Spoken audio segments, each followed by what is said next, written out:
Мемлекеттік қызмет абыройлы міндет. Салтанатты шара Қазақстан Республикасы тұңғыш президент атындағы жаңа алаңда өткізілді. Мемлекеттік қызмет сапына қадам басып жатырған сала қызметкерлері көпшіліктің алдында өз істерін мінсіз атқаруға ант берді. Елдің конституциясы мен заңдарын сақтауға, халқыма адал да білікті қызмет етуге салтанатты түрде ант етемін. Мемлекеттік қызметші болу менің кішкентай кезімнен бергі арманым, және сол арманыма жол бастап, қол бастап келіп отырған жайым бар. Бүгінгі мемлекеттік қызметшілердің 20 жылдық күніне арналған шараға мемлекет алдында ант қабылдау рәсіміне қатысқалы отырмын. 23 маусымда өтетін мемлекеттік қызметкерлердің төл мерекесіне арналған шарада еліміздің әнұраны шырқалып, мемлекеттік қызметкерлердің мәртебесі айшықталды. Халықтың құқықтары мен заңды мүдделерінің сақталуын бірден бір қамтамасыз етуші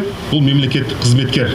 Сондықтан да біздің конституциямызда да, біздің мемлекет қызметкер туралы, қызмет туралы заңымызда да, кодекс нормативтік актілерімізде де айтылған.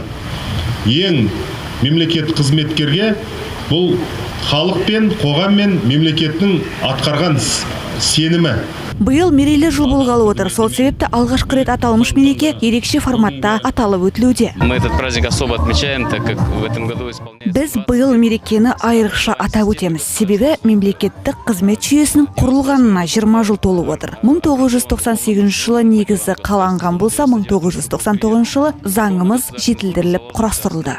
Мемлекеттік қызмет қашанда адал мінсіз атқарылуы тиіс. Себебі елдің ертеңі білімі мен біліктілігі үйлескен мемлекеттік қызметкерлердің жұмысына байланысты олар билік пен қарапайым халық арасын жалғайтын алтын көпірге айналуы тиіс екенін ұмытпағаны жөн. Эльмира Рахмешева, Нұрлан Қонашев, Рустам Жұмашев, ТДК 42 телеарнасы.